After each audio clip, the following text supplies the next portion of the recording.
Hi, welcome to Lash Class.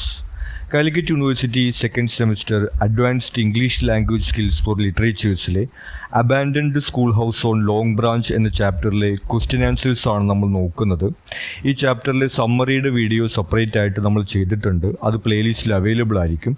ഇവിടെ നമ്മൾ ഈ ചാപ്റ്ററിലെ short questions, paragraph, essay questions എന്നിവയ്ക്കുള്ള നോട്ട്സ് ആണ് പ്രൊവൈഡ് ചെയ്യുന്നത്. ആദ്യം നമുക്കിതിലെ ഷോർട്ട് ക്വസ്റ്റ്യൻസ് നോക്കാം. Who is the final scholar depicted in the poem?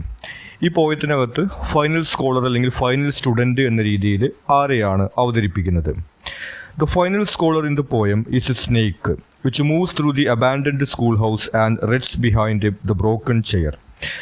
Final scholar എന്ന രീതിയിൽ ഈ പോയത്തിനകത്തൊരു സ്നേക്കിനെയാണ് അവതരിപ്പിക്കുന്നത്. ആ ഉപേക്ഷിക്കപ്പെട്ട സ്കൂൾ കെട്ടിടത്തിൽ ഇഴഞ്ഞു നീങ്ങിക്കൊണ്ട് ഒരു പൊട്ടിക്കിടക്കുന്ന കസേരയ്ക്ക് പുറകിൽ അത് ചുരുണ്ടിരിക്കുന്നു എന്നാണ് പറയുന്നത്. It symbolises nature reclaiming the space. അപ്പോൾ ഒരു കാലത്ത് മനുഷ്യരുടെ കയ്യിലായിരുന്ന ആ ഒരു കെട്ടിടം ഇപ്പോൾ പ്രകൃതിയുടെ കയ്യിലാണ് എന്നൊരു സിംബലാണ് ഈ ഒരു ലാസ്റ്റ് സ്കോളറിലൂടെ അവതരിപ്പിക്കുന്നത്. How does the poet treat silence in the poem without using the word silence? അപ്പോൾ ഈ പോയത്തിനകത്ത് ഒരു ഉപേക്ഷിക്കപ്പെട്ട സ്കൂൾ കെട്ടിടത്തെക്കുറിച്ചിട്ടാണ് പറയുന്നത്. സ്വാഭാവികമായിട്ടും നിശബ്ദമായിട്ടുള്ളൊരു സ്പേസ് ആയിരിക്കും അത്. എന്നാൽ സൈലൻസ് എന്നൊരു വേർഡ് യൂസ് ചെയ്യാതെ എങ്ങനെയാണ് ആ സൈലൻസിൻ്റെ തീം ഈ പോയത്തിനകത്ത് അവതരിപ്പിക്കുന്നത്? The poet conveys silence through imagery of emptiness, such as broken windows and swirling dust. ഇമേജറിയിലൂടെയാണ് പോയറ്റ് ഇതിനകത്ത് സൈലൻസ് എന്നൊരു തീം അവതരിപ്പിക്കുന്നത്. ഈ പൊട്ടിക്കിടക്കുന്ന ജനൽപ്പാളികൾ, അതുപോലെ തന്നെ പൊടി പിടച്ച് കിടക്കുന്ന ഒരു അന്തരീക്ഷം തുടങ്ങിയിട്ടുള്ള ഇമേജിലൂടെയാണ് ആ ഒരു സൈലൻസ് എന്നൊരു തീം പോയത്തിനകത്ത് അവതരിപ്പിക്കുന്നത്. The imagery emphasises the school houses abandonment and silence. അത്തരത്തിൽ ഈ പോയത്തിനകത്ത് വരുന്ന ഇമേജസിലൂടെയാണ് ആ ഒരു ഒഴിഞ്ഞു കിടക്കുന്ന കെട്ടിടം, അതുപോലെ തന്നെ നിശബ്ദമായിട്ടുള്ള കെട്ടിടം എന്നുള്ളൊരു തീം അവതരിപ്പിക്കുന്നത്. What happen to the students and teachers? ഇനി ആ സ്കൂളിൽ ഉണ്ടായിരുന്ന സ്റ്റുഡൻസിനും ടീച്ചേഴ്സിനുമെല്ലാം എന്താണ് സംഭവിച്ചത്? The students have grown up and passed away as indicated by Catherine and Roger sleeping past summons of the morning bell. അവിടെ ഉണ്ടായിരുന്ന സ്റ്റുഡൻസ് എല്ലാം വളർന്നു വലുതാവുകയും പിന്നീട് അവർ മരിച്ചു പോവുകയുമാണ് ഉണ്ടായിട്ടുള്ളത്. കാതറിൻ, റോജർ എന്ന രണ്ട് സ്റ്റുഡൻസ് അവരുടെ ഇനീഷ്യൽസ് എല്ലാം ആ ചുമരിൻ്റെ മുകളിൽ ഇങ്ങനെ വരച്ചു വച്ചിരുന്നു. അവരെല്ലാം ഇപ്പോൾ ഈ സ്കൂൾ ബെല്ല് കേൾക്കാത്ത ഒരിടത്ത് ഉറങ്ങുകയാണെന്ന് പോയത്തിൽ പറയുന്നു. അപ്പോൾ അവരെല്ലാം മരിച്ചു പോയിരിക്കുന്നു എന്ന ഒരു സൂചനയാണ് നൽകുന്നത്. The teacher has also passed away and is very near sterling mountain. അതുപോലെ ഒരു കാലത്ത് ആ സ്കൂളിനകത്ത് ഡിസിപ്ലിൻ എല്ലാം നടപ്പിലാക്കിയിരുന്ന ആ ടീച്ചറും ഇപ്പോൾ വളരെ ഡിസിപ്ലിൻഡ് ആയിട്ട് ഇങ്ങനെ ഉറങ്ങുകയാണെന്നാണ് പോയത്തിൽ പറയുന്നത്. അപ്പോൾ അവരും ഈ കാലത്തിൻ്റെ ഒഴുക്കിൽപ്പെട്ട് ഇപ്പോഴൊന്നും ജീവിച്ചിരിക്കുന്നില്ല എന്നാണ് പോയത്തിൽ പറയുന്നത്. Explain, the teacher sleeps narrow too on yonder side of Sterling Mountain. ആ പർവ്വതത്തിൻ്റെ അരികിൽ ആ ടീച്ചർ ഇപ്പോൾ ഇങ്ങനെ ഉറങ്ങുകയാണ് എന്നുള്ള ആ ഒരു വരി എക്സ്പ്ലെയിൻ ചെയ്യാനാണ് പറയുന്നത്. The line metaphorically describes the teacher's burial. ആ ടീച്ചർ മരണപ്പെട്ട് അടക്കം ചെയ്തിട്ടുള്ളൊരു കാര്യമാണ് ഈ ഒരു വരിക്കകത്ത് പറയുന്നത്. It suggest both her physical resting place and the rigid discipline she once enforced in life. അപ്പോൾ അവർ ഇങ്ങനെ നിത്യശാന്തിയിലാണുള്ളത്, അന്ത്യവിശ്രമം കൊള്ളുകയാണ് എന്നൊരു കാര്യം ഈ വരിയിൽ സൂചിപ്പിക്കുന്നു. അതുകൂടാതെ തന്നെ നാരോ എന്നുള്ളൊരു പദം ഇവിടെ ഉപയോഗിച്ചിട്ടുണ്ട്. അതിലൂടെ ആ ടീച്ചർ ഒരു കാലത്ത് ആ സ്കൂളിനകത്ത് ഡിസിപ്ലിൻ നടപ്പിലാക്കിക്കൊണ്ടിരുന്ന ഒരാളാണ്. ഇപ്പോൾ കാലത്തിൻ്റെ ഡിസിപ്ലിന് വിധേയമായിക്കൊണ്ട് അവർ വിശ്രമിക്കുകയാണ് എന്നാണ് ഈ വരി കൊണ്ട് അർത്ഥമാക്കുന്നത്. Comment on the last line of the poem. ഇനി പോയത്തിലെ ലാസ്റ്റ് ലൈനിനെ കുറിച്ചിട്ടാണ് ചോദിക്കുന്നത്. The line their vocalise entrances the native tranquil dust describes the bees humming as a kind of magical language. ഈ പോയത്തിൻ്റെ ലാസ്റ്റ് ലൈനിൽ പറയുന്നത് ഈ തേനീച്ചകളുടെ ശബ്ദമെല്ലാം ഒരു എൻട്രാൻസ് പോലെയാണ്, അത് ട്രാങ്ക്വിലൈസിങ് ആണ്. അതായത് ഇങ്ങനെ ഒരു മന്ത്രോച്ചാരണം പോലെയാണ് ഈ തേനീച്ചകളുടെ ശബ്ദത്തെ അവസാനത്തെ വരിയിൽ ഇങ്ങനെ കമ്പയർ ചെയ്തിരിക്കുന്നത്. It suggest that nature is taking over the place with all it's magic. അപ്പോൾ ആ ഒരു സ്ഥലം പ്രകൃതി അതിൻ്റെ ഈ ഒരു മാജിക്കിലൂടെ അല്ലെങ്കിൽ മന്ത്രത്തിലൂടെ വീണ്ടെടുക്കുകയാണ് എന്ന രീതിയിലാണ് ആ തേനീച്ചകളുടെ ശബ്ദത്തെ അവിടെ അവതരിപ്പിച്ചിട്ടുള്ളത്. ഇനി ഇതിലെ പാരഗ്രാഫ് ക്വസ്റ്റ്യൻസ് ആണ്. ആദ്യത്തെ ചോദ്യം, elements of nostalgia in the poem. ഈ പോയത്തിനകത്ത് നൊസ്റ്റാൾജിയ എന്നൊരു തീം എങ്ങനെയാണ് വരുന്നത് എന്നാണ് ചോദിക്കുന്നത്. The poem evokes nostalgia by depicting the schoolhouse as a place once filled with life but now abandoned and forgotten. ഈ പോയത്തിനകത്ത് ഒഴിഞ്ഞു കിടക്കുന്ന ഈ ഒരു സ്കൂൾ കെട്ടിടത്തിൻ്റെ ഇമേജിലൂടെയാണ് നൊസ്റ്റാൾജിയ ക്രിയേറ്റ് ചെയ്യുന്നത്. ഒരു കാലത്ത് ഇങ്ങനെ കുട്ടികളും ടീച്ചേഴ്സും എല്ലാം വന്നുകൊണ്ട് സജീവമായിരുന്ന ആ ഒരു സ്കൂൾ കെട്ടിടം ഇങ്ങനെ നിശബ്ദമായിട്ട് ഉപേക്ഷിക്കപ്പെട്ട് കിടക്കുന്ന ആ ഒരു ഇമേജിലൂടെയാണ് നൊസ്റ്റാൾജിയ ഇവിടെ ക്രിയേറ്റ് ചെയ്യുന്നത്. The contradiction of the past and the present states creates nostalgia. അപ്പോൾ ആ സ്കൂൾ കെട്ടിടത്തിൻ്റെ ആ ഒരു പഴയ അവസ്ഥയും പുതിയ അവസ്ഥയും തമ്മിലുള്ള ആ ഒരു വ്യത്യാസത്തിൽ നിന്നാണ് നമുക്കവിടെ നൊസ്റ്റാൾജിയയുടെ ഒരു element കാണാവുന്നത്. The image of a snake as a final scholar contrasts sharply with the memory of children once filling the room. ഇനി ഒരു കാലത്ത് ഈ സ്കൂളിനകത്ത് സ്വാഭാവികമായിട്ടും ഒരുപാട് കുട്ടികളെല്ലാമാണ് ഉണ്ടായിരുന്നത്. എന്നാൽ ഇപ്പോൾ ഒരു സ്നേക്ക് ഇങ്ങനെ നിശബ്ദമായി കൊണ്ട് ഇഴഞ്ഞു നീങ്ങുകയും കസാരയ്ക്ക് പുറകിൽ ഇങ്ങനെ ചുരുണ്ടുകൂടിയിരിക്കുന്ന ചിത്രമാണ് നൽകുന്നത്. അപ്പോൾ ആ ഒരു സ്കൂൾ കുട്ടികൾക്ക് പകരം ഇങ്ങനെ ഒരു പാമ്പ് വന്നിരിക്കുന്ന ആ ഒരു ചിത്രവും അവിടെ നൊസ്റ്റാൾജിയ ക്രിയേറ്റ് ചെയ്യുന്നു. The mention of former students whose carved initials remain while they themselves have passed away highlights the contrast between past and present. ഇതുകൂടാതെ വളരെയധികം നൊസ്റ്റാൾജിക് ആയിട്ടുള്ള ഒരു എലിമെൻറ്റ് വരുന്നത് ഈ സ്കൂളിൻ്റെ ചുമരിന് മുകളിൽ അവരുടെ പേരുകളുടെ ഇനീഷ്യൽസ് എല്ലാം കൊത്തിവെച്ചിട്ടുള്ള സ്റ്റുഡൻസിനെ കുറിച്ച് പറയുന്നുണ്ട്. അവർ അവിടെ എഴുതി വെച്ചിട്ടുള്ള അക്ഷരങ്ങളെല്ലാം അവിടെ നിൽക്കുന്നു, പക്ഷേ അവരെല്ലാം മരിച്ചു പോയിരിക്കുന്നു എന്ന് പറയുന്നു. അപ്പോൾ അത്തരത്തിലുള്ള ആ ഒരു ഇമേജിലൂടെ ഒരു നൊസ്റ്റാൾജിയ ക്രിയേറ്റ് ചെയ്യാൻ വേണ്ടി പോയത്തിന് സാധിക്കുന്നു. The images of decay, such as the blackboard washed by the sunset and the broken windows, contradict with the lively picture in the memory. നേരത്തെ സൂചിപ്പിച്ചതുപോലെ ഓർമ്മയിലുള്ള ആ സ്കൂളിൻ്റെ ഒരു ചിത്രവും അതുപോലെ തന്നെ നിലവിലുള്ള ആ ചിത്രവും തമ്മിലുള്ള കോൺട്രഡിക്ഷനിലൂടെയാണ് നൊസ്റ്റാൾജി ക്രിയേറ്റ് ചെയ്യുന്നത്. ഈ സ്കൂളിലെ ബ്ലാക്ക് ബോർഡ് എല്ലാം ഇപ്പോൾ വെയിലടിച്ചുകൊണ്ടിരിക്കുകയാണെന്ന് പറയുന്നു. ഈ സ്കൂൾ കെട്ടിടമൊക്കെ തകർന്നു പോയിക്കൊണ്ട്, അതുപോലെ തന്നെ ജനലുകളെല്ലാം തകർന്നു പോയിരിക്കുന്നെന്ന് പറയുന്നു. അത്തരത്തിലുള്ള ആ ഒരു ഇമേജിലൂടെയാണ് നൊസ്റ്റാൾജിയ ക്രിയേറ്റ് ചെയ്യുന്നത്. Through small but vivid details, the poem tenderly mourns a world that has vanished, leaving only traces that stir emotional remembrance. അപ്പോൾ അത്തരത്തിൽ ഈ ഒരു റിമെമ്പറൻസ് അല്ലെങ്കിൽ ഓർമ്മകളിലൂടെയാണ് ഈ പോയത്തിനകത്ത് നൊസ്റ്റാൾജിയുടെ എലിമെൻറ്റ് വരുന്നത്. ആ സ്കൂൾ പണ്ട് എങ്ങനെയായിരുന്നു എന്നുള്ള ആ ഒരു മെമ്മറിയും അതുപോലെ അതിൻ്റെ പ്രസൻറ്റ് സ്റ്റേറ്റും തമ്മിലുള്ള കോൺട്രഡിക്ഷനിലൂടെയാണ് നൊസ്റ്റാൾജിയുടെ എലിമെൻറ്റ് ഈ പോയത്തിനകത്ത് വരുന്നതായിട്ട് നമ്മൾ കാണുന്നത്. How does the use of specific words like decay, desolate, dust and darkened affect the reader's impression of the poem? ഇനി പോയത്തിനകത്ത് ഉപയോഗിച്ചിരിക്കുന്ന ചില പ്രത്യേക വാക്കുകൾ ഡീകെ, ഡെസലൂട്ട്, ഡസ്റ്റ്, ഡാർക്കൻഡ് തുടങ്ങിയവ, അതായത് ഇങ്ങനെ നശിച്ചുകൊണ്ടിരിക്കുക, അതുപോലെ തന്നെ ഒറ്റപ്പെട്ടിരിക്കുക, പൊടി പിടിച്ചിരിക്കുക തുടങ്ങിയിട്ടുള്ള വാക്കുകളാണ്. ഈ വാക്കുകൾ ഈ റീഡേഴ്സിന് പോയത്തിനെ കുറിച്ച് എന്ത് ഇംപ്രഷനാണ് നൽകുന്നത്, അല്ലെങ്കിൽ അവരുടെ ഇംപ്രഷനെ എങ്ങനെയാണ് അഫക്റ്റ് ചെയ്യുന്നതാണ് ചോദിക്കുന്നത്. The poet's choice of vocabulary powerfully shapes the reader's emotional response. റീഡേഴ്സിന് ഒരു ഇമോഷണൽ റെസ്പോൺസ് ഉണ്ടാക്കാൻ കഴിയുന്ന തരത്തിലുള്ള വാക്കുകളാണ് ഈ പോയത്തിനകത്ത് ഉപയോഗിച്ചിരിക്കുന്നത്. It cast a scene in tones of decline and stillness. ഇങ്ങനെ നിശബ്ദമായിട്ടുള്ള നിശ്ചലമായിട്ടുള്ള ഒരു അന്തരീക്ഷത്തിൻ്റെ ഒരു ടോൺ ക്രിയേറ്റ് ചെയ്യാൻ വേണ്ടി ഈ വാക്കുകൾക്ക് സാധിക്കുന്നു. Decay immediately conveys the irreversible decline of the schoolhouse, reinforcing a sense of loss. Decay എന്ന് പറയുന്നത് ഇങ്ങനെ നശിച്ചുകൊണ്ടിരിക്കുക എന്നുള്ള അർത്ഥമാണ് വരുന്നത്. അപ്പോൾ ആ സ്കൂൾ കെട്ടിടം ഇങ്ങനെ തകർന്നു പോയിരിക്കുന്ന ആ ഒരു കാര്യത്തെയാണ് ഈ വാക്കുകൊണ്ട് സൂചിപ്പിക്കുന്നത്. അപ്പോൾ അവിടെ തന്നെ ഒരു നഷ്ടബോധത്തിൻ്റെ ഒരു ഫീലിംഗ് ക്രിയേറ്റ് ചെയ്യാൻ വേണ്ടിയിട്ട് സാധിക്കുന്നു. Desolate emphasizes emptiness and loneliness, making the reader feel the absence of life and activity. Desolate എന്ന് പറയുന്നത് ഒഴിഞ്ഞു കിടക്കുക എന്നുള്ള അർത്ഥമാണ് വരുന്നത്. അപ്പോൾ ആ സ്കൂൾ കെട്ടിടം ഇപ്പോൾ ടീച്ചേഴ്സോ കുട്ടികളോ ഒന്നുമില്ലാതെ ഇങ്ങനെ ഒറ്റപ്പെട്ട് ഏകാന്തമായി കിടക്കുകയാണ് എന്നുള്ളൊരു ഇമോഷൻ അവിടെ ആ വാക്കുകൊണ്ട് ക്രിയേറ്റ് ചെയ്യാൻ സാധിക്കുന്നു. Dust represents neglect, history and the passing of time, reinforcing the idea that the school has been untouched for years. Dust അല്ലെങ്കിൽ പൊടി പിടിച്ച് കിടക്കുക എന്ന് പറയുന്നത് നമുക്കറിയാം. ഒരു കാര്യം ഇങ്ങനെ ഉപേക്ഷിക്കപ്പെട്ട് കിടക്കുക അല്ലെങ്കിൽ ഒരുപാട് കാലം കടന്നു പോവുക എന്നതിൻ്റെയൊക്കെ സിമ്പിളായിട്ടാണ് ഈ പൊടി പിടിച്ച് കിടക്കുക എന്നത് ഉപയോഗിക്കുന്നത്. Darkened suggests mystery and forgotten memories, making the setting feel haunted by the past. ഇനി ഇരുട്ട് പിടിച്ച് കിടക്കുക എന്ന് പറയുന്നത് നമുക്കറിയാം. ഈ ഒരു മിസ്റ്ററി അല്ലെങ്കിൽ നിഗൂഢതയുടെ ഒരു ഫീലിംഗ് അവിടെ ക്രിയേറ്റ് ചെയ്യുന്നു. അതുകൂടാതെ തന്നെ ഓർമ്മകൾ പഴയതെല്ലാം പലതും നഷ്ടപ്പെട്ടു പോയിക്കൊണ്ടിരിക്കുന്നു എന്ന ഒരു സിമ്പിൾ കൂടിയാണ് ഇങ്ങനെ ഇരുട്ട് നിറഞ്ഞു കിടക്കുക എന്നുള്ള ഒരു വാക്കിൽ നമുക്ക് ലഭിക്കുന്നത്. Together these words do not merely describe a place, they immerse the reader in a mood of irreversible loss and quiet sorrow.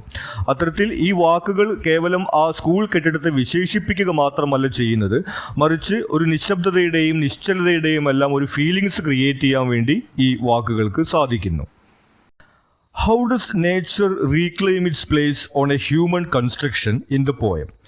ഇനി മനുഷ്യനിർമ്മിതമായിട്ടുള്ള ഒരു കെട്ടിടത്തിനകത്ത് പ്രകൃതി അതിൻ്റെ ഇടം തിരിച്ചു പിടിക്കുന്നത് എങ്ങനെയാണ് ഈ പോയത്തിനകത്ത് അവതരിപ്പിക്കുന്നത്? The poem gently illustrates how nature resumes its dominance when human influence fades, turning a place of structured learning into one of quiet natural rhythm. അപ്പോൾ ഈ പോയത്തിനകത്ത് നമ്മൾ കാണുന്നത് മനുഷ്യരുടെ ഈ നിർമ്മിതികളെല്ലാം തന്നെ ഉപേക്ഷിക്കപ്പെടുന്ന സമയത്ത് എങ്ങനെയാണ് പ്രകൃതി അതിനെ തിരിച്ചു പിടിക്കുന്നത് എന്നുള്ളതാണ്. ഒരു കാലത്ത് ഇതുപോലെ സ്ട്രക്ചേർഡ് ലേണിംഗ്, ഇതുപോലെ അച്ചടക്കവും ചിട്ടയും എല്ലാം ഉണ്ടായിരുന്ന ഒരു സ്കൂളായിരുന്നു. അതിപ്പോൾ പ്രകൃതിയുടെ താളത്തിലേക്ക് മാറുന്നൊരു ചിത്രം ഈ പോയത്തിനകത്ത് അവതരിപ്പിക്കുന്നു. The snake, described as the final scholar, symbolizes nature taking over the schoolhouse, making it its home. ഇനി ഈ പോയത്തിനകത്ത് ഒരു പാമ്പിനെയാണ് ഈ സ്കൂളിലെ അവസാനത്തെ സ്കോളർ എന്ന രീതിയിൽ അവതരിപ്പിക്കുന്നത്. അപ്പോൾ അത്തരത്തിലുള്ള ഒരു ഇമേജിലൂടെ ഈ പ്രകൃതി എങ്ങനെയാണ് ഈ സ്കൂളിനെ തിരിച്ചു പിടിക്കുന്നത് എന്നുള്ളതും ഇപ്പോൾ ഇത് പ്രകൃതിയുടെയും ജീവജാലങ്ങളുടെയും ഒരു വീടായി മാറിയിരിക്കുന്നു എന്നുള്ളൊരു ചിത്രവും അവതരിപ്പിക്കുന്നു. The bees in the attic create a thriving nest, showing that life continues despite human absence. ഇതുകൂടാതെ ഈ സ്കൂളിൻ്റെ തട്ടുംപുറത്ത് തേനീച്ചകൾ കൂട് വെച്ചിരിക്കുന്ന കാര്യത്തെക്കുറിച്ചെല്ലാം പറയുന്നുണ്ട്. അപ്പോൾ മനുഷ്യർ അവിടെ പോയി കഴിഞ്ഞാലും അവിടെ ഈ ജീവിതം തുടർന്നുകൊണ്ടിരിക്കുന്നു എന്നൊരു സിമ്പലാണ് നമ്മൾ കാണുന്നത്. The wind, carrying golden dust through broken windows, erases human traces and integrates the schoolhouse into the natural world. ഇതുകൂടാതെ അവിടെ ഈ ജനൽ പാളികളെല്ലാം പൊട്ടിക്കിടക്കുന്നു. അതിലൂടെ കടന്നു വരുന്ന കാറ്റിലൂടെ പൊടിപടലങ്ങൾ കടന്നു വരുന്നുണ്ട്. അപ്പോൾ മനുഷ്യരുടെ അടയാളങ്ങൾക്ക് മുകളിലെല്ലാമാണ് ഈ പൊടികൾ വന്ന് പതിക്കുന്നത്. അപ്പോൾ മനുഷ്യരുടെ അടയാളങ്ങളെല്ലാം അവിടെ പ്രകൃതി മാച്ചു കളയുകയാണ് എന്നുള്ളൊരു സിമ്പിൾ നമുക്ക് ലഭിക്കുന്നു. Chappell presents nature not as an intruder but as a patient inheritor of spaces we leave behind, offering a quiet continuity. അപ്പോൾ ഈ ഒരു പോയത്തിനകത്ത് പ്രകൃതി അവതരിപ്പിച്ചിട്ടുള്ളത് ഒരു ഇൻട്രൂഡ് എന്ന രീതിയിലല്ല, അതായത് നമ്മുടെ ഇടങ്ങളിലേക്ക് അതിക്രമിച്ചു വരുന്ന ഒരാൾ എന്ന രീതിയിലല്ല പ്രകൃതിയെ അവതരിപ്പിക്കുന്നത്. മറിച്ച് നമ്മൾ ഉപേക്ഷിച്ചു പോകുന്ന ഇടങ്ങളെല്ലാം ക്ഷമയോടുകൂടി പതുക്കെ വീണ്ടെടുക്കുന്ന ഒരാൾ എന്ന രീതിയിലാണ് പോയത്തിനകത്ത് പ്രകൃതിയെ അവതരിപ്പിക്കുന്നത്. Write a paragraph from the perspective of floral and faunal life in the poem. ഇനി ഈ പോയത്തിനകത്തുള്ള ഈ സസ്യമൃഗാദികളുടെ ഒരു പേഴ്സ്പെക്റ്റീവിലൂടെ അല്ലെങ്കിൽ വീക്ഷണത്തിലൂടെ ഇതിനെ നോക്കി കാണാൻ വേണ്ടിയാണ് പറയുന്നത്. From the perspective of floral and faunal life, the schoolhouse is not a ruin, but a peaceful haven, reclaimed and redefined. ഇനി ഈ സസ്യമൃഗാദികളുടെ ഒരു വീക്ഷണത്തിൽ നമ്മൾ നോക്കിക്കഴിഞ്ഞിട്ടുണ്ടെങ്കിൽ ഈ സ്കൂൾ കെട്ടിടം എന്ന് പറയുന്നത് തകർന്നു കിടക്കുന്ന ഒന്നല്ല, മറിച്ച് അവർക്ക് സ്വർഗം പോലെയുള്ള അവരുടെ വീടായിട്ടാണ് അവരതിനെ കാണുന്നത്. For them, the abandoned schoolhouse is their home. അവരെ സംബന്ധിച്ചിട്ട് ഇത് ഒഴിവായി കിടക്കുന്ന ഒരു കെട്ടിടമല്ല, മറിച്ച് അവരുടെ വീടാണ്. The snake moves through the dust, leaving its own patterns where footsteps once fell. Bees hum in the attic, expanding their nest. അപ്പോൾ അത്തരത്തിൽ ഇവിടെ ഒരു ഫൈനൽ സ്കോളർ എന്ന രീതിയിൽ ഒരു സ്നേക്കിനെ കുറിച്ചും അതുപോലെ തന്നെ തേനീച്ചകൾ കൂട് വെച്ചതിനെ കുറിച്ചെല്ലാം പറയുന്നുണ്ട്. അത്തരത്തിൽ നമ്മളിവിടെ കാണുന്നത് ഇതൊരു ഒഴിഞ്ഞു കിടക്കുന്ന കെട്ടിടമായിട്ടോ തകർന്നു കിടക്കുന്ന ഒന്നായിട്ടോ അല്ല, ഈ സസ്യമൃഗാദികളുടെ ഒരു പെർസ്പെക്റ്റീവിൽ നമ്മൾ കാണുന്നത് അവരുടെ വീട് എന്ന രീതിയിലാണ് അവർക്കത് കാണാൻ സാധിക്കുന്നത്. The wind drifts through the broken windows, carrying dust and pollen. It slowly weaves the schoolhouse back into the earth. അപ്പോൾ അവരെ സംബന്ധിച്ചിട്ട് ഈ പൊട്ടിക്കിടക്കുന്ന ജനലിലൂടെ കാറ്റ് അകത്തേക്ക് വരുന്നുണ്ട്. ആ കാറ്റിലൂടെയാണ് പൊടിയും അതുപോലെ തന്നെ മറ്റ് ഈ സസ്യങ്ങളുടെ വിത്തുകളും മറ്റുമൊക്കെ വരുന്നത്. അങ്ങനെ അതിലൂടെയാണ് അവർക്ക് പതുക്കെ പതുക്കെ ആ ഒരു കെട്ടിടം അവരുടെ വീട് അല്ലെങ്കിൽ പൂർണ്ണമായിട്ടും പ്രകൃതിയെ പോലെയായിട്ട് വരുന്നത് എന്നാണ് അവരുടെ ഒരു വീക്ഷണത്തിൽ നമുക്ക് കാണാൻ സാധിക്കുന്നത്. ഇനി ഇതിലെ എസ്സേ ക്വസ്റ്റ്യൻസ് ആണ്. ആദ്യത്തെ ചോദ്യം, How does the poet describe the passage of time in the poem? ഇനി കാലം കടന്നു പോകുന്നതിനെ എങ്ങനെയാണ് ഈ പോയത്തിനകത്ത് അവതരിപ്പിച്ചിട്ടുള്ളത്? Fred Chappell describes the passage of time by presenting its quiet effects on place, memory and presence. കാലം കടന്നു പോകുന്നതിനെ ഈ പോയത്തിനകത്ത് അവതരിപ്പിച്ചിട്ടുള്ളത് അതിൻ്റെ എഫക്റ്റിലൂടെയാണ്. പോയറ്റ് ഇങ്ങനെ കാലം കടന്നു പോകുന്നു എന്നുള്ളൊരു കാര്യം എടുത്തു പറയുന്നില്ല, മറിച്ച് അവിടെ ഉണ്ടായിട്ടുള്ള മാറ്റത്തിലൂടെയാണ് ഈ ഒരു പാസേജ് ഓഫ് ടൈം അവതരിപ്പിച്ചിട്ടുള്ളത്. Time becomes visible in what has faded, what has endured in altered form and what has been replaced. അവിടെ നിന്ന് മാഞ്ഞുപോയ കാര്യങ്ങൾ എന്തെല്ലാമാണ്, അവിടുത്തെ വിദ്യാർത്ഥികളും മറ്റുമൊക്കെ, അതുപോലെ തന്നെ അവിടെ അവശേഷിക്കുന്ന കാര്യങ്ങൾ, ആ ചുമരിനകത്തുള്ള ആ ഒരു ഇനീഷ്യൽസ് എഴുതി വെച്ചിട്ടുള്ളതും തുടങ്ങിയിട്ടുള്ള കാര്യങ്ങളൊക്കെ, അതുപോലെ തന്നെ അവിടെ നിന്ന് റീപ്ലേസ് ചെയ്യപ്പെട്ടിട്ടുള്ളത്, ആ വിദ്യാർത്ഥികൾക്ക് പകരം ഒരു സ്നേക്കാണുള്ളത് തുടങ്ങിയിട്ടുള്ള അത്തരത്തിലുള്ള ഈ മാറ്റങ്ങളിലൂടെയാണ് ഈ പാസേജ് ഓഫ് ടൈം എന്നുള്ളൊരു തീം അവതരിപ്പിക്കുന്നത്. The broken windows, the busted chair and the dust-filled air show how time erodes the structure of the schoolhouse.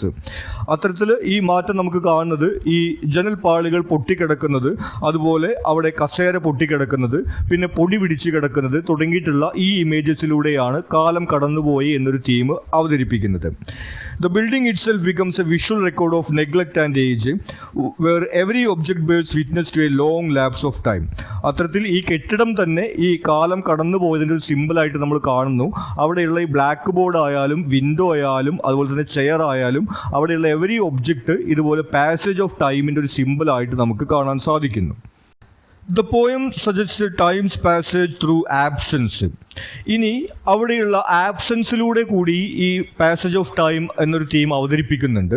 The students are no longer there but their names remain carved into the cloak room wall. Only the memory exits but the lives that once animated the space are gone. അവിടെ ഇപ്പോൾ വിദ്യാർത്ഥികളൊന്നുമില്ല, പക്ഷെ വിദ്യാർത്ഥികൾ അവിടെ ചുമരിലും മറ്റും എഴുതി വെച്ചിട്ടുള്ള കാര്യങ്ങളൊക്കെ അവിടെ അവശേഷിക്കുന്നുണ്ട്. അപ്പോൾ അത് ഓർമ്മ മാത്രമാണ് നിലനിൽക്കുന്നുള്ളൂ, പകരം ആ ആളുകളൊന്നും അവിടെ അവശേഷിക്കുന്നില്ല എന്നൊരു തീം നമുക്കവിടെ കാണുന്നു. അത്തരത്തിൽ ഈ പാസേജ് ഓഫ് ടൈം എന്നുള്ളൊരു തീം അവിടെ ഡിസ്ക്രൈബ് ചെയ്യപ്പെടുന്നു. Instead of human presence nature now fills the space. ഇതുകൂടാതെ മനുഷ്യർക്ക് പകരം ഇപ്പോൾ ഇവിടെ പ്രകൃതിയിലെ കാര്യങ്ങളാണ് നമുക്ക് കാണാൻ സാധിക്കുന്നത്. A snake coils beneath a chair as a final scholar and bees occupy the attic. നമ്മൾ നേരത്തെ സൂചിപ്പിച്ചിട്ടുള്ള ആ ഒരു സ്നേക്കും അതുപോലെ തേനീച്ചകളും ഒക്കെയാണ് നമുക്ക് അവിടെ കാണാൻ സാധിക്കുന്നത്. These images reflect time's work not as destruction but as quiet reclamation where life continues just in a different form. അപ്പോൾ അത്തരത്തിൽ ടൈം അല്ലെങ്കിൽ സമയം എന്ന് പറയുന്നത് അല്ലെങ്കിൽ കാലം എന്ന് പറയുന്നത് എല്ലാം തകർക്കുന്ന ഒരാളായിട്ട് ഈ പോയതിനകത്ത് അവതരിപ്പിക്കുന്നില്ല, മറിച്ച് ട്രാൻസ്ഫോം ചെയ്യുക എന്ന രീതിയിലാണ് അവതരിപ്പിക്കുന്നത്. അവിടെ ഈ സ്കൂൾ കുട്ടികളോ അല്ലെങ്കിൽ ടീച്ചേഴ്സോ മറ്റു കാര്യങ്ങളോ ഒന്നും തന്നെ ഇല്ല. അപ്പോൾ ഈ സ്കൂളിനെ ഈ കാലം തകർത്തു എന്നല്ല പറയുന്നത്, മറിച്ച് ആ സ്കൂൾ ഇപ്പോൾ ഈ ഒരു സസ്യ മൃഗാദികളുടെ ഒരു വീടായി മാറി എന്നുള്ളൊരു ട്രാൻസ്ഫോർമേഷനാണ് അവിടെ അവതരിപ്പിക്കുന്നത്. Chappell uses moments like sunset washes the blackboard to evoke the movement of time not just across years but across a single day. ഇതുകൂടാതെ ഈ സൺസെറ്റിലെ പ്രകാശം, സൂര്യാസ്തമയത്തിലെ പ്രകാശം ആ ബ്ലാക്ക് ബോർഡിൽ വന്ന് വീഴുന്ന ഒരു കാര്യത്തെക്കുറിച്ച് പോയത്തിൽ പറയുന്നുണ്ട്. അപ്പോൾ വർഷങ്ങളുടെ കടന്നുപോക്ക് മാത്രമല്ല, ഒരു ദിവസത്തിനകത്തുള്ള സമയത്തിൻ്റെ കടന്നുപോക്ക് കൂടി നമുക്കവിടെ ആ സൂര്യാസ്തമയം എന്നുള്ള കാര്യത്തിൽ കാണാവുന്നതാണ്. These natural transitions echo the broader passage of eras reinforcing the continuity of time beyond human cycles. അപ്പോൾ അത്തരത്തിൽ ഈ ഒരു ദിവസത്തിൽ തന്നെ സൂര്യാസ്തമയം എന്നുള്ള ആ ഒരു ഇമേജിലൂടെ കാലം കടന്നു പോകുന്നതിൻ്റെ ഒരു ബ്രോഡർ ആയിട്ടുള്ള തീം അവിടെ അവതരിപ്പിക്കപ്പെടുന്നത് നമ്മൾ കാണുന്നു. Rather than treating time as an abstract force, Chappell renders it visible through accumulated change. അങ്ങനെ സമയത്തെ അല്ലെങ്കിൽ കാലത്തെ ഒരു ശക്തി എന്ന രീതിയിലല്ല അവതരിപ്പിക്കുന്നത്, മറിച്ച് അവിടെ ഉണ്ടായിട്ടുള്ള മാറ്റങ്ങളിലൂടെയാണ് ആ ഒരു തീം അവതരിപ്പിക്കുന്നത്. The poet describes time with the imagery of time's effects. അത്തരത്തിൽ ഈ സമയം കടന്നുപോയപ്പോൾ ഉണ്ടായിട്ടുള്ള മാറ്റങ്ങളുടെ ഇമേജസിലൂടെയാണ് സമയത്തെ ഈ അല്ലെങ്കിൽ കാലം കടന്നുപോയതിനെ ഈ പോയത്തിനകത്ത് അവതരിപ്പിക്കുന്നത്. ഇനി ഇതിലെ last question, how do the images and symbols enhance the theme of the poem? ഈ പോയത്തിനകത്ത് ഉപയോഗിച്ചിരിക്കുന്ന ഇമേജസും സിംബൽസും എല്ലാം അതിൻ്റെ തീമിനെ എങ്ങനെ എൻഹാൻസ് ചെയ്യുന്നതാണ് ചോദിക്കുന്നത്. The theme of the poem centers on transience, memory and the quiet persistence of nature. ഈ പോയത്തിലെ പ്രധാന തീമായിട്ട് നമ്മൾ കാണുന്നത് ട്രാൻസിയൻസ് അല്ലെങ്കിൽ ജീവിതത്തിൻ്റെ നശ്വരത, ക്ഷണികത എന്ന ഒരു കാര്യമാണ്. അതായത് ഒന്നും എല്ലാ കാലത്തേക്കും നിലനിൽക്കുന്നില്ല, എല്ലാം ഇങ്ങനെ മാറി വന്നുകൊണ്ടിരിക്കും എന്നൊരു തീമാണ് നമ്മൾ പോയത്തിനകത്ത് കാണുന്നത്. The poet uses images and symbols to enhance the theme, inviting the reader to reflect on the impermanence of life. അത്തരത്തിലുള്ള എല്ലാം ക്ഷണികമാണ് എന്ന കാര്യം കാണിക്കുന്ന ഇമേജസും സിംബൽസുമാണ് ഈ പോയത്തിനകത്ത് യൂസ് ചെയ്യുന്നത്. അതിലൂടെ റീഡേഴ്സിന് ഇംപെർമനൻസ് ഓഫ് ലൈഫ്, നമ്മുടെ ജീവിതം ഇങ്ങനെ ക്ഷണികമാണ് എന്നൊരു കാര്യത്തെക്കുറിച്ച് റിഫ്ലക്റ്റ് ചെയ്യാൻ വേണ്ടി സാധിക്കുന്നു. The opening image of a snake slithering through dust and coiling beneath a chair in place of students transforms it into a symbol of continuity. ഇതുകൂടാതെ ഈ പോയതിൻ്റെ തുടക്കത്തിൽ നമ്മൾ കാണുന്നത് ഒരു സ്നേക്കിനെയാണ് ഫൈനൽ സ്റ്റുഡൻറ്റ് എന്ന രീതിയിൽ അവതരിപ്പിച്ചിട്ടുള്ളത്. അപ്പോൾ ആദ്യം ഉണ്ടായിരുന്ന സ്റ്റുഡൻസിന് പകരം ഇപ്പോൾ ഒരു സ്നേക്ക് വന്നിരിക്കുന്നു. അപ്പോൾ അവിടെ ഒരു കണ്ടിന്യൂറ്റി എന്നുള്ളൊരു തീം നമ്മളിവിടെ കാണുന്നുണ്ട്. അതായത് ഇവിടെ ഉണ്ടായിരുന്ന മനുഷ്യർ പോയിട്ട് ഇപ്പോൾ പ്രകൃതിയിലുള്ള ജീവജാലങ്ങളാണെന്നുള്ള ആ ഒരു തുടർച്ചയുടെ ഒരു സിമ്പലാണ് ഇവിടെ കാണിക്കുന്നത്. അപ്പോൾ കാലം ഇങ്ങനെ ഒഴുകിക്കൊണ്ടിരിക്കും, അവിടെ ഒന്നും സ്ഥിരമായിട്ട് നിൽക്കുന്നില്ല, ഒന്നിന് പകരം മറ്റൊന്ന് വന്നുകൊണ്ടിരിക്കും എന്നൊരു തീം നമുക്കവിടെ കാണാവുന്നതാണ്. The snake as a final scholar marks a shift from structured knowledge to instinctual silent life. അപ്പോൾ ആ സ്കൂളിൽ മുമ്പുണ്ടായിരുന്ന വളരെ സ്ട്രക്ചറോട് കൂടിയിട്ടുള്ള കൃത്യതയോട് കൂടിയിട്ടുള്ള അച്ചടക്കമെല്ലാം ഉണ്ടായിരുന്ന ആ ഒരു അവസ്ഥയ്ക്ക് മാറ്റം വന്നുകൊണ്ട് ഈ പ്രകൃതിയുടെ ഒരു നിയമങ്ങളും താളവും അവിടെ കയ്യേറിയിരിക്കുന്ന ഒരു സിറ്റുവേഷൻ അവിടെ അവതരിപ്പിക്കുന്നു. The carved initials KB plus RJ on the cloakroom wall act as a symbol of human memory, affection and youth. ഇതുകൂടാതെ ആ സ്കൂളിലെ ചുമരിന് മുകളിൽ എഴുതി വെച്ചിട്ടുള്ള KB plus RJ എന്നുള്ളത് രണ്ട് വിദ്യാർത്ഥികൾ അവരുടെ ഇനീഷ്യൽസ് എഴുതി വെച്ചിട്ടുള്ളതാണ്. അത് ഓർമ്മയുടെയും അതുപോലെ തന്നെ ആ ഒരു ചെറുപ്പ കാലഘട്ടത്തിലുള്ള വൈകാരികതയുടെയും എല്ലാം സിമ്പലായിട്ട് നമുക്ക് കാണാവുന്നതാണ്. Though the people are gone, the small gesture endures, symbolizing the persistence of memory. അപ്പോൾ അത് എഴുതി വെച്ചിട്ടുള്ള ആളുകളൊന്നും തന്നെ ഇപ്പോൾ അവശേഷിക്കുന്നില്ല, പക്ഷെ അവർ എഴുതി വെച്ചിട്ടുള്ള ആ ഇനീഷ്യൽസ് അവിടെ അവശേഷിക്കുന്നു. അത്തരത്തിൽ നമ്മുടെ ഓർമ്മകളുടെ ഒരു സിമ്പലായിട്ട് കൂടി, ഓർമ്മകൾ ഇങ്ങനെ എല്ലാ കാലത്തേക്കും നിലനിൽക്കുന്നതിൻ്റെ ഒരു സിമ്പലായിട്ട് കൂടി നമ്മളത് കാണുന്നു. The teacher's narrow sleep on yonder side of Stirling Mountain is both literal and symbolic. ഇനി ടീച്ചർ അവിടെ അന്ത്യവിശ്രമം കൊള്ളുകയാണ് എന്ന് പറയുന്ന കാര്യം ഒരേ സമയത്ത് തന്നെ സിംബോളിക് ആവുന്നതും ഡിസ്ക്രൈബിംഗ് ആവുന്നതും നമ്മൾ കാണുന്നുണ്ട്. Once a strict authority in the room, the teacher is now reduced to stillness. This contrast presents time as the ultimate authority. അപ്പോൾ ഒരു കാലത്ത് അവിടെ ഡിസിപ്ലിൻ എല്ലാം നടപ്പിലാക്കിയിരുന്ന ആ ടീച്ചർ ഇപ്പോൾ കാലത്തിൻ്റെ ഡിസിപ്ലിന് വിധേയമായി കൊണ്ട് കിടക്കുക എന്ന രീതിയിലാണ് അവതരിപ്പിച്ചിട്ടുള്ളത്.